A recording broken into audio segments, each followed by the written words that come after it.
let's just be honest.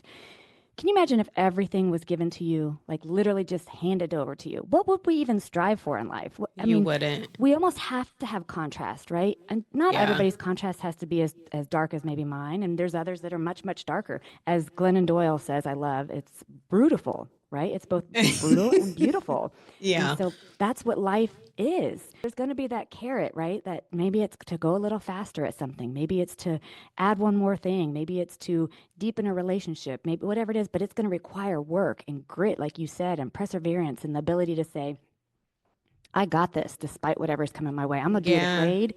I'm going to do this. I'm going to be terrified. My legs are going to be shaking, but I'm going to do it anyway. I'm gonna do it anyway. I didn't understand why, like, some things came easier to other people. Like, a mentor of mine said to me, Jazz, I can connect you with this person right now, but I'm not. And I was like, how come I always gotta work hard for something? Why can't it just like land in my lap? And years later, when I became a Lululemon ambassador, I was like, I get it.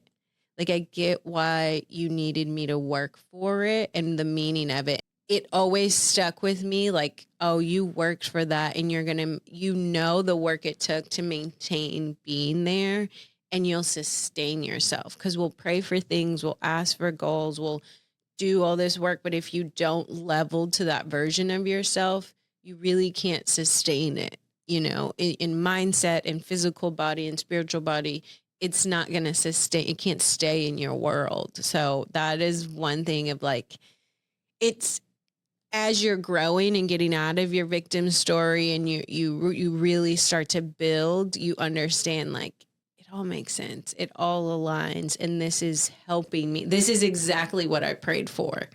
It is It doesn't exactly look what you prayed for. And you know what? The only way you'll know that, though, is that through that surrender.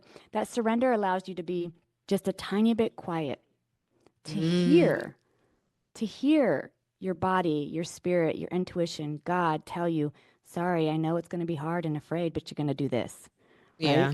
And you have to surrender into that. So you're feeling pain and heaviness and indecision and all these things. And you're right, victim, whatever it is that you're feeling, you're blaming, you're mad, you're all these things. If you could surrender to all of that, just surrender to it, be a little bit quiet, you'll hear that, nope, you're going to pick up one foot and release that victimhood. You're going to pick up another foot and offer grace and forgiveness. You're going to pick up another foot and reach out to this person. You're going to pick up another, you know what I mean? Like, Yeah. and do the hard thing. You're going to do the Yeah. hard thing despite the fear because I mean, on the other side of it is so much beauty.